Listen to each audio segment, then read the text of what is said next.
They've been forced to seek refuge in this camp in Yola after Boko Haram fighters attacked their homes, tearing families apart. More than half of those here are children, scarred by what they've witnessed. Rejoice came here alone with no relatives. When the jihadists recently took over her town, Madagali, the 19-year-old student was forced to watch the killings. When they attacked Madagali, they shot my father dead, and they rounded some of us up, trying to take us away. Then right in front of me, they burnt my mother alive. I met a tearful 14-year-old Sauki. She was separated from her mother as people fled when Boko Haram attacked. Sauki doesn't know if she survived. A woman told me she met my mother when they were hiding in the fields, and my mother begged her for some food. But I don't know where she is now. I have no way of reaching my mother. She doesn't have a phone. For several years, people have been running away from Boko Haram attacks and then heading home when they feel it's safe. But these days, the jihadists have changed their tactics, and they're now actually holding territory, which means none of these people could go home until the Nigerian military takes back their villages and towns. This is what people have been fleeing.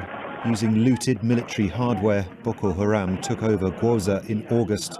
Here you can see Nigerian soldiers fleeing into the hills. Some have complained of not having enough firepower and being outgunned by the jihadists. Another just-released video shows the purported leader of Boko Haram dismissing the military's allegations that he's dead.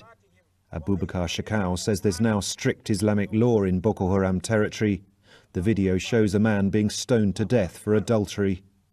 Back at the camp in Yola, more people turn up every day, having spent weeks fleeing the violence. They come with just a handful of possessions. On a visit to the camp, Nigeria's finance minister said the government was making sure that soldiers got better weapons. There have been reports of recent military success. The army is working. As you see, it's been taken back one or two places. It needs to push further, and the equipment to help them is on its way. You know, so the equipment's coming? Yes, and some of it has come. That's what has helped them to make the advances.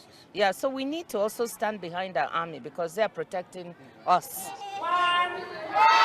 Some very basic classes have started here. It's better than nothing, and more resources and teachers have been promised. At least they're now safe. But as the war rages on, the impact on these children will be felt for years. Will Ross, BBC News, Yola, northeast Nigeria.